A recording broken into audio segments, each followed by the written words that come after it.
भूकंप के बाद अगला जो हमारा चैप्टर है वो है आपका ज्वालामुखी। तो आज हम ज्वालामुखी के बारे में डिटेल्स पढ़ेंगे। तो यहाँ सारी चीज़ें मैंने लिख दी हुई हैं, जैसा कि आप देख पा रहे हैं। मैं ऐसा इसलिए लिख देता हूँ ताकि जो आपका लेक्चर हो वो लंबा ना हो, छोटे से लेक्चर में हो जाए, जिससे आप कम समय में ज़्यादा जानकारी ले पाएँ। ठीक है, तो और इसी तरह आप नोट्स बना लीजिए, शॉर्ट नोट बन जाएंगे आपके, तो आपको रिविजन करने में आसानी रहेगी। तो चलिए देखिए, शुरू करते हैं ज्वालामुखी क्रिया। लेट नहीं करेंगे हम लोग। तो सबसे पहले देखिए ज्वालामुखी क्रिया हमने डाला है हेडिंग। ज्वालामुखी क्रिया क्या होती है? तो ये जो क्रिया होती है ज्वालामुखी क्रिया, ये कहाँ से स्टार्ट होती है? तो भूगर्भ से। ठीक है, यहाँ देखिए भूगर्भ है। यहाँ तो भूगर्भ से जो चीज़ें निकलती है, यानी जो स्थल, यहाँ देखिए स्थल मंडल और दुर्बल मंडल। तो ये दुर्बल मंडल से ये निकलती है, क्योंकि यहाँ पे आपका मैग्मा जमा होता है और गैसेस होती हैं, काफ़ी जलवाष्प भी होता है। तो यहाँ जो चीज़ें निकलती हैं आपकी, और यहाँ पर क्या निकलता है आपका? गैसे और आपका धूल, राख और चट्टाने इत्यादि के टुकड़े यहाँ से निकलते हैं। ये जो ऊपर निकलती है तो क्या होता है, इस तरह का ये रूप लेती है, क्योंकि यहाँ से निकलेगा ये लिक्विड फॉर्म में निकलता है और यहाँ पे ठोस पदार्थ भी निकलते हैं साथ में। तो यहाँ पे इस तरह इकट्ठा हो जाता है। तो ये सारी जो क्रिया होती है, नीचे से लावा निकलना, उनके साथ राख, उनके साथ चट्टाने, ये सारी जो क्रियाएँ होती हैं, ये आपका ज्वालामुखी क्रिया के अंतर्गत आती है। अब देखिए इसमें क्या क्या पदार्थ बाहर आता है, ये देख लीजिए। उसमें देखिए गैसें आती हैं, ठीक है, धुआं, क्योंकि जब यहाँ से ये निकलता है बाहर, यहाँ हमारा पृथ्वी है, ऊपर पृथ्वी भाग है, जब यहाँ से बाहर निकलता है तो क्या होता है, गैसें निकलती हैं। और चूंकि ये काफ़ी तप्त होती हैं, जलती हुई होती हैं, तो इसमें से राख भी निकलता है। और राख इतनी मात्रा निकलता है, धुआं इतनी मात्रा निकलता है, पूरा कोहरा सा छा जाता है। ठीक है, बहुत तेज से आवाज़ भी होती है इसमें। तो यहाँ से निकलता है, क्या निकलता है? गैस, धुआं, जलवाष्प। जलवाष्प लगभग 2/3 होता है। जो टोटल गैसेज होती हैं उनमें जलवाष्प जो होता है अकेले 66% लगभग होता है। अब देखिए ठोस पदार्थ में क्या होते हैं, तो आपका इसमें चट्टानों के खंड, जो कि नीचे चट्टानें होती हैं, तो उनके टुकड़े भी ऊपर आ जाते हैं इस लावा के साथ। तो चट्टानों के खंड और धूल, राख, ये सब सारी चीज़ें ठोस रूप में आ जाती हैं। और क्या होता है, नीचे से तरल पदार्थ के रूप में लावा आता है, जो नीचे हमारा जमा होता है मैग्मा, ठीक है, वो ऊपर निकल के लावा आता है। तो ये सारी चीज़ें निकलती हैं, ठीक है, लावा के साथ, लावा और गैसों के साथ चट्टाने, धूल, राख इत्यादि सब बाहर निकल आती हैं। तो आगे देखिए ज्वालामुखी का कारण पूछा है आपसे, तो पूछा नहीं, ज्वालामुखी कारण देख रहे हैं हम लोग। तो ज्वालामुखी के क्या कारण हो सकते हैं? देखिए यहाँ पे मैंने 5 पॉइंट लिखा है। पहला है भूगर्भ में ताप का बढ़ना। अब भूगर्भ का ताप में बढ़ने से कैसे ज्वालामुखी का तात्पर्य होता है, यहाँ पे देखिए। तो जब भूगर्भ जो हमारा होता है, जैसा कि हमने आपको बताया था कि पृथ्वी के भूगर्भ में जाने पर क्या होता है, टेम्परेचर बढ़ता जाता है। और चूंकि यहाँ पे हम किलोमीटर के रूप में नीचे जा रहे हैं, तो नीचे टेम्परेचर बहुत ही हाई होता है। तो उस वक्त क्या होना चाहिए कि नीचे मेल्ट होना चाहिए, चट्टाने मेल्ट जानी चाहिए, ठीक है, इतना हाई टेम्परेचर होता है। लेकिन वो मेल्ट नहीं हो पाती, क्यों? क्योंकि ऊपर का जो हमारा सरफेस है, पृथ्वी है, वो उस पर दाब लगाया रहता है, नीचे जगह नहीं होता है क्या करने का, उसे पिघलने का। क्योंकि पिघलने पर क्या होता है, आयतन बढ़ जाता है, ठीक है, तो वो पिघल नहीं पाती हैं। लेकिन क्या होता है, कभी कभी क्या होता है, चट्टानें जो होती हैं आपकी, वो खिसक जाती हैं। उन्हें खिसकने से उसे जगह मिल जाता है, फिर किसके, उसके गलन करने का, यानी कि तरल पदार्थ बन जाते हैं, यानी कि गलने का जगह मिल जाता है, और वहाँ पे वो गल जाता है, जो आपकी चट्टानें होती हैं, जिससे फिर क्या होता है, वहाँ पे मैग्मा वो बन जाता है। गलने के बाद क्या बन जाता है, मैग्मा, फिर वो ऊपर की जो हमारी पृथ्वी है उसके कमजोर भाग में से निकल के बाहर आती है, जिसे हम ज्वालामुखी के नाम से जानते हैं। और ये इस तरह का रूप धारण करती है एक शंकु का, इसलिए हम इसे ज्वालामुखी शंकु कहते हैं। और यही जब चीज़ आपकी होती है, जो ज्वालामुखी शंकु मैंने बताया आपको, ये जब बहुत बड़े आकार में हो जाती है, तो इसे ही हम ज्वालामुखी पर्वत भी कहते हैं, ठीक है। तो इस तरह से भूगर्भ में ताप के बढ़ने से बताया मैंने आपको कि जो आपका नीचे चट्टानें वो पिघल जाती हैं।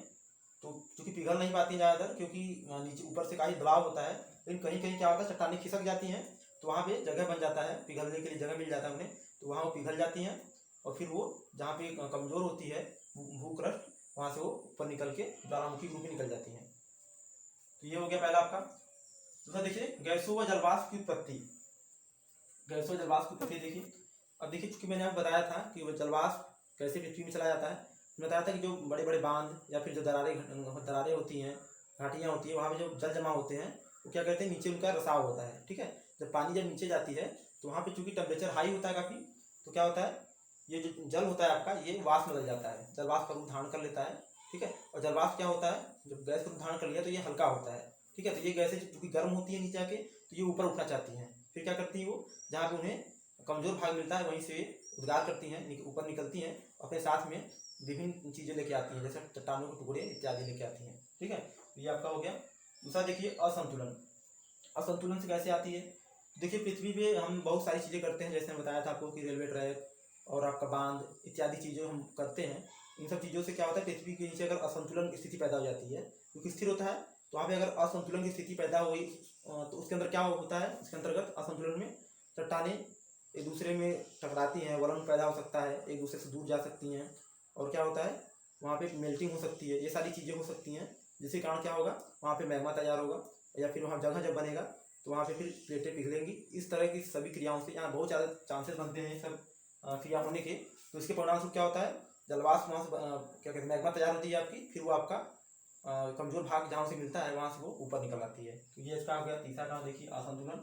दबाव में कमी। दबाव में कमी भी देखिए वही है आपका ताप वाला, जैसे बताया मैंने आपको, जब नीचे जाएंगे तो ताप बढ़ा होगा आपका, ठीक है। ताप बढ़ने के कारण चट्टानें पिघली होनी चाहिए थी, लेकिन नहीं पिघली, ज़्यादा नहीं पिघलती हैं, क्योंकि ऊपर से इतना दबाव होता है कि उनके पास पिघलने के लिए जगह नहीं होता, क्योंकि पिघलने के बाद क्या होता है, वॉल्यूम बढ़ता है। वॉल्यूम बढ़ेगा पिघलने के बाद, तो वहाँ जगह ही नहीं पर्याप्त है कि जहाँ पिघल के फैल सके, इसलिए पिघल नहीं पाती हैं। लेकिन जब कभी क्या होता है, दबाव में जब कभी कमी हो जाती है किसी स्थान पे, तो क्या होता है वहाँ पे वो पिघलती हैं, चट्टानें पिघलती हैं और फिर मैग्मा बन जाती हैं, और फिर आपका लावा के रूप में ऊपर निकलती हैं और अपने साथ चट्टानें और सारी चीज़ें लेके आती हैं, ठीक है। ये सब सारी चीज़ें हो गई। अब देखिए प्लेट विवर्तनिकी। प्लेट विवर्तनिकी में मैंने आपको बताया था क्या था, तो इसमें मैंने बताया था आपको कि जो प्लेट विवर्तनिकी क्रिया बताया था मैंने आपको कि 3 क्रियाएं होती हैं। कौन कौन सा? प्लेटों में अभिसरण, प्लेटों में अपसरण, ठीक है, समांतर संरक्षित प्लेटें किनारा बताया था। तो इन तीनों में बताया था आपको। जब देखिए प्लेटों में अभिसरण होगा, क्या होगा, एक प्लेट दूसरी प्लेट से टकराएगी या उसके नीचे घुसेगी, टकराने के बाद जो बड़ी प्लेट होगी यानी कि भारी प्लेट होगी नीचे घुसेगी। जब नीचे ज़्यादा घुसेगी, नीचे जो गर्म होता है हमारा चूंकि मेंटल में, तो वहाँ पर ये गल जाएगी नीचे वाली प्लेट। तो क्या होगा, वो मैग्मा का रूप धारण कर लेगी, जो कि बाद में आपका किसके रूप में निकलेगी, ज्वालामुखी के रूप में निकलेगी। और दूसरा देखिए अगर अपसरण भी हो रहा है, 2 प्लेटें सटी हुई हैं, दोनों एक दूसरे से दूर जा रही हैं, तो क्या होगा, अब दूसरे दूर जाएंगे तो यहाँ पे क्या होगा, दरार पैदा होगी, ऐसे होगी तो दरार पैदा होगा। तो यहाँ पे क्या होगा, ये जो क्रस्ट का भाग होगा यहाँ पे कमजोर होगा, तो नीचे जो भी ज्वालामुखी होगी, सॉरी मैग्मा होगा, वो उसे कमजोर स्थान मिल जाएगा और वहीं से दरार से निकल जाएगा। इसी का एग्जाम्पल आपका है, आप देखिए दक्षिण अफ्रीका का सोमालिया, और यहाँ पे हमारा जो भारत की सॉरी दक्षिण अफ्रीका का मैंने अफ्रीका महाद्वीप के पास हमारा जुड़ा हुआ था ये भारत प्रायद्वीप। तो जब वो दोनों भारत जब अलग हुआ अफ्रीका से, तो क्या हुआ, जब अलग हो रहा था तो वहाँ पे दरार पैदा हुआ होगा, तो दरार पैदा हुआ तो क्या हुआ, वहाँ से ज्वालामुखी उत्पन्न हुआ। तो इसी बात देखेंगे आप, तो महाराष्ट्र में आपका जो है दक्कन का पठार का निर्माण उसी कारण हुआ है। और क्योंकि जिस प्लेट से जहाँ से वो टच हुआ था, जहाँ से वो अलग हुआ अफ्रीका महाद्वीप से, वहाँ भी देखेंगे आप सामूली करके ऐसे द्वीप है, सॉरी द्वीप नहीं पठार है, तो ये दोनों वहाँ पे हैं स्थित। तो ये इसी का परिणाम है, क्योंकि दोनों अलग हुए थे, ठीक है। और देखिए दबाव में कमी बता दिया मैंने, प्लेट विवर्तनिकी बता दिया, ठीक है। ये सारी। अब संरक्षित किनारा में क्या होता है, मैंने बताया आपको कि प्लेटें एक दूसरे के समांतर चलती हैं, ठीक है। इसमें क्या होता है, प्लेटों में घर्षण होता है और भूकंप की क्रिया भी हो सकती है। अब भूकंप के परिणाम स्वरूप भी आपका जो है ज्वालामुखी उठ सकता है। क्यों? क्योंकि भूकंप जब आएगा तो क्या होगा, अस्थिरता बढ़ जाएगी, असंतुलन हो जाएगा। असंतुलन मैंने बताया ही आपको, असंतुलन के कारण भी आपका ज्वालामुखी उद्गार होता है। ये सारी मैंने आपको 5 बता दी मुख्य ज्वालामुखी के कारण, ज्वालामुखी क्यों उत्पन्न होते हैं। अब देखिए ज्वालामुखी का वर्गीकरण किया गया है। इसका वर्गीकरण देखिए 2 तरह से किया गया है। एक आपका है क्रियाशीलता के अनुसार। इसके अनुसार है आपका क्रियाशीलता के अनुसार। ये कैसे है, एक इसके लिए 3 भाग बांटा गया है। एक आपका सक्रिय ज्वालामुखी, दूसरा सुषुप्त ज्वालामुखी, तीसरा शांत नित्य ज्वालामुखी। सक्रिय ज्वालामुखी ऐसे ज्वालामुखी हैं जिनमें अभी भी हाल ही में उद्गार हुआ हो या भी हो रहा हो, या जिनमें जल्दी जल्दी उद्गार होते रहते हैं, ठीक है। ये आपका सक्रिय ज्वालामुखी के अंदर आता है। एक होता है आपका सुषुप्त ज्वालामुखी। ऐसे ज्वालामुखी जिनमें अभी उद्गार नहीं हो रहा है हाल में, लेकिन कुछ समय पहले हुआ है और होने की संभावना बनी रहती है, तो आपका सुषुप्त ज्वालामुखी होते हैं, यानी सोए तो है, कभी भी ज्वालामुखी उद्गार हो सकता है, तो ये इसके अंदर आ सकते हैं सुषुप्त ज्वालामुखी के। तीसरा देखिए आपका शांत मृत ज्वालामुखी, मतलब ऐसे ज्वालामुखी जिनमें हजारों वर्षों से अभी तक कोई ज्वालामुखी उद्गार के प्रमाण नहीं मिले हैं, वो इस कैटेगरी में आपके रखे जाते हैं। अब देखिए दूसरा, पहला हमने क्लासीफाई कर दिया 3 भाग में। दूसरा देखिए उद्गार के अनुसार। अब जो वो ऊपर आते हैं ज्वालामुखी, उनके अनुसार देखेंगे तो कैसे आते हैं। तो एक आपका होता है केंद्रीय उद्गार। देखिए ये जो आपका है मैंने दिखाया है, ये आपका केंद्रीय उद्गार है। देखिए आप मेन सेंटर से ये ऊपर निकल गया, ये आपका केंद्रीय उद्गार और ये आपका है दरारी उद्गार। अब दरारी उद्गार क्या होता है, अब जैसे ये हमारी प्लेट है, ठीक है, ये पृथ्वी की प्लेटें हैं। अब यहाँ पे जो मैग्मा जमा है, तो अब यहाँ पे कहीं पृथ्वी की कमजोर सतह है जो कि दरार के रूप में है, तो यहाँ से दरारों से क्या होता है, जो हमारा मैग्मा होता है, ठीक है, वो निकलेगा। अब दरार चूंकि होती है तो कम स्पेस होता है, कम जगह होती है, तो वहाँ से मैग्मा निकलता है बाहर, लावा के रूप में निकलेगा बाहर। तो जब हमारा दरारी उद्गार में होता है तो मैग्मा जो निकलता है इसमें सिर्फ तरल पदार्थ निकलता है, क्योंकि जगह कम होता है। तो यहाँ पे हमारे जो ठोस पदार्थ होते हैं जैसे कि चट्टानों के खंड और आदि चीज़ें होती नहीं निकल पाती, इसमें से गैसेस और हमारा लावा निकलता है बाहर।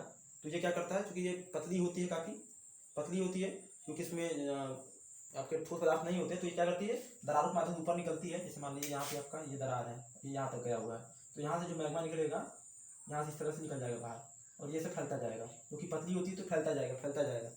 तो वहाँ जो उबड़ खाबड़ा का क्षेत्र होगा उसको भर देगा, सपाट कर देगा, तो क्या बन जाएगा, तो जब ये जमेगा तो क्या बनेगा, उस क्षेत्र को मैदान कहेंगे। और वहीं जब क्षेत्र ऊंचा होता है काफ़ी, तो उसे क्या कहते हैं, पठार, ठीक है।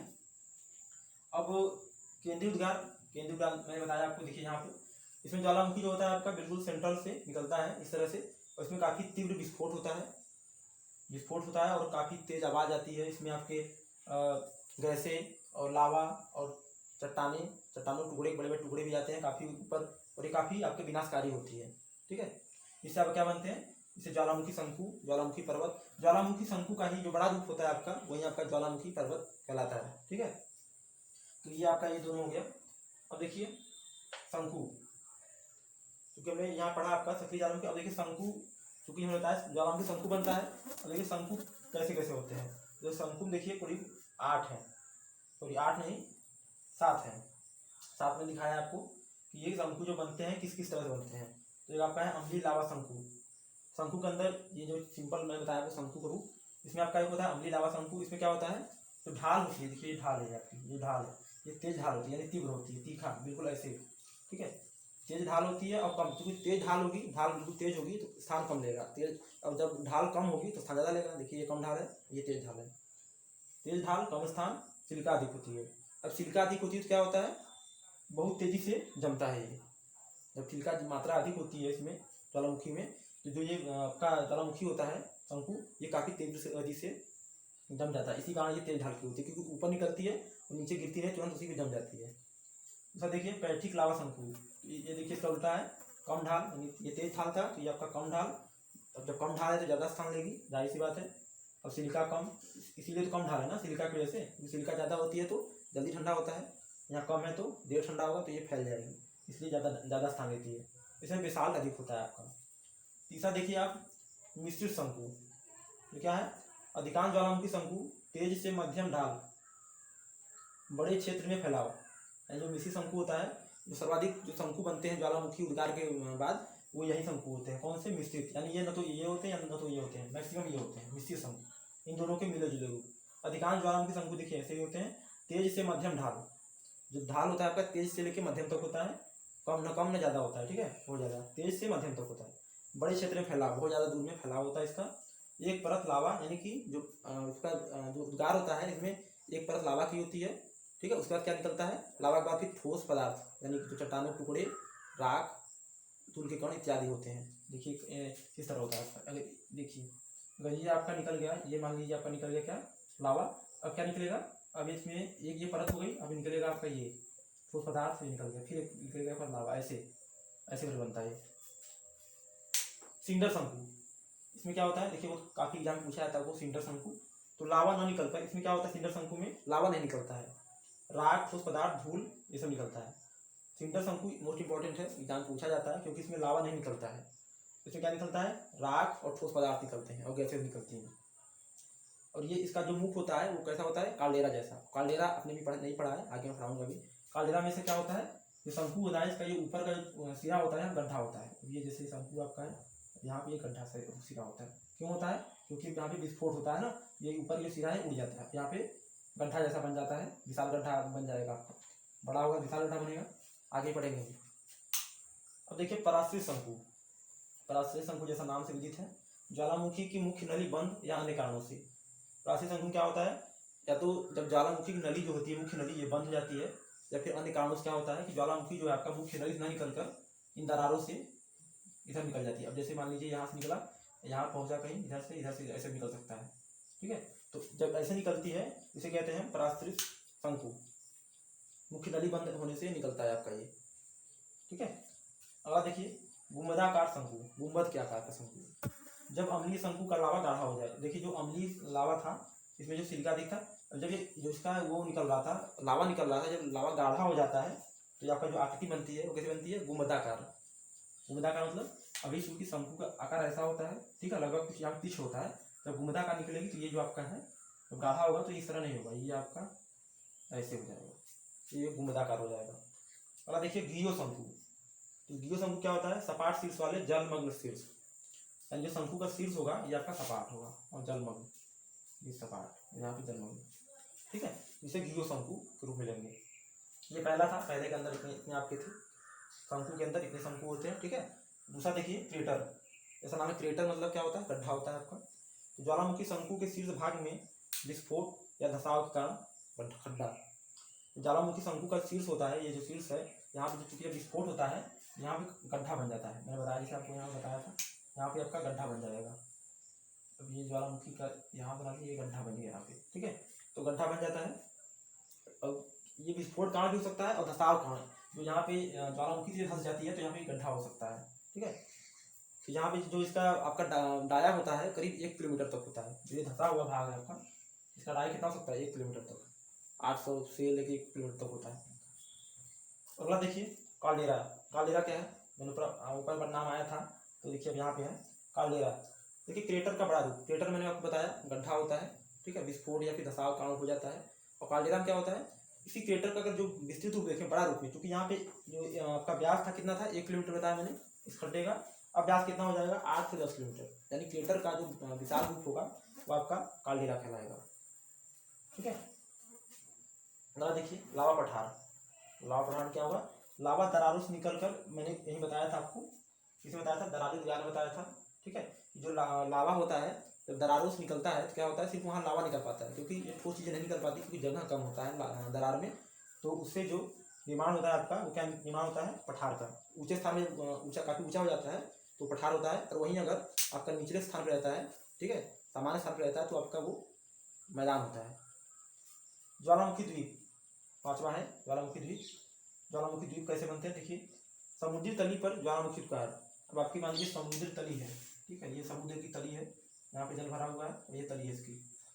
तो कह रहा है समुद्री तली पर जो ज्वालामुखी उद्गार नीचे से कभी अगर ज्वालामुखी उद्गार होगा यहाँ पे तो क्या होगा, अब यहाँ पे लावा निकलेगा, ठोस पदार्थ निकलेंगे, समय जमा होते जाएंगे, जमा होते जाएंगे, जमा होते जाएंगे, जमा होते जाएंगे, होते होते क्या होगा, एक समय ऐसा आएगा कि जो ज्वालामुखी की तली होगी, यानी जो जल का तल होगा, मान लीजिए 200 किलोमीटर की आपकी ऊंचाई है प्लेट से, इसकी जल की, और उससे ऊपर अगर निकल जाता है वो, तो क्या हो जाएगा, द्वीप का निर्माण हो जाएगा, ठीक है।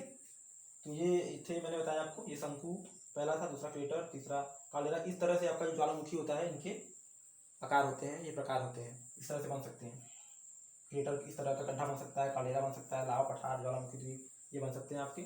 अब देखिए विश्व में ज्वालामुखी के मुख्य 4 पेटियाँ हैं। ज्वालामुखी जहाँ मुख्य रूप से फटती हैं उनकी 4 पेटियाँ हैं, कौन कौन से हैं, तो एक आपका है परिप्रशांत पेटी, यानी जो प्रशांत महासागर है आपका, इसका जो दक्षिणी अमेरिका, उत्तरी अमेरिका की साइड, और दूसरा आपका यूरेशिया की साइड, यहाँ पे जो ज्वालामुखी उद्गार सबसे अधिक होते हैं, ठीक है। तो ये परिप्रशांत पेटी यानी प्रशांत महासागर की ओर की पेटी हो गई।